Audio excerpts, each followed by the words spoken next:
Camera ফুল উঠেছে। তুমি video on করে রাখো, সমস্যা নেই। বাপের 120 জিবি কিনে দিছি, এখন তো 164। এটা কম্পিউটার উপরে রে মাছ কি ভালো লাগে দেখছো তো? দেখছে মাছ উঠে আসে একাই সরে যাচ্ছে। হুজুর বসে আর টাইম দিছি, দাঁড়ান। ধরা পড়ে দুইটা। হ্যাঁ হালি পুড়িয়েছে। আমি মুরগি দানে বানানো হলে 1 কেজি নিচে ধরা নাই। আরে ধরো 6 ইঞ্চি অথবা 1 কেজি।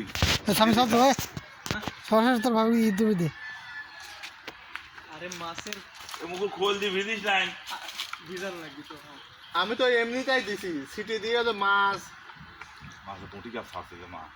মুকুলও ছিল না, আমরা ছিল কয় কেজি 15-16 কেজি যা আনছে ওগুলো গালি দিতে চলে গেছে। এমন পুঁটি কাপ হয়েছে, খেয়াও দিলি স্বাদ দেওয়া যাবে খেয়ে ভাই। খাবার পাচ্ছে না, মাছ তো খাবার পাচ্ছে না।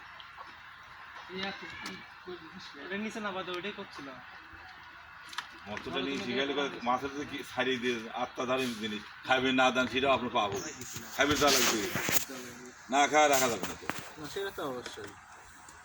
গরু যেমন গোড়ায় মাঝে তুলে কি গরু মাছ দেয় খাইবে তাহলে মাছের এরকম খাইবে। আমার শ্বশুরের আমি একদিনে 34টি গরু বেচাইছিলাম। মানে ওই বর্ষার মৌসুমে গরুগুলি এত কেদর ভিতর বাইদিত হয়েছে, খাবির টাবির দেওয়া নাই। হ্যাঁ পুরো চলতেছে। আমি বললাম যে আপনি কে? এরকম অভিশাপ নিচ্ছেন কেন? ও ইরা ভালো হয় না, বুঝছেন? তখন তারা বড় মাছে তো পুঁটি মাছ মারতেছে। পুঁটি মাছ। হ্যালো কই? আমার দ্বারা হ্যাঁ তোর বাপের কাম বাজেছিলি। তারপর ওটা তো পাওয়া যায় না, তাই না? এ পুতরা লাগবে না আমার কাছে। আরে দাও। সাইড দিকছেন চলে আসতেছে। হ্যাঁ কাকা ওটা আমাকে দেন। বাদে নাই এত শালা মাছের জীবন।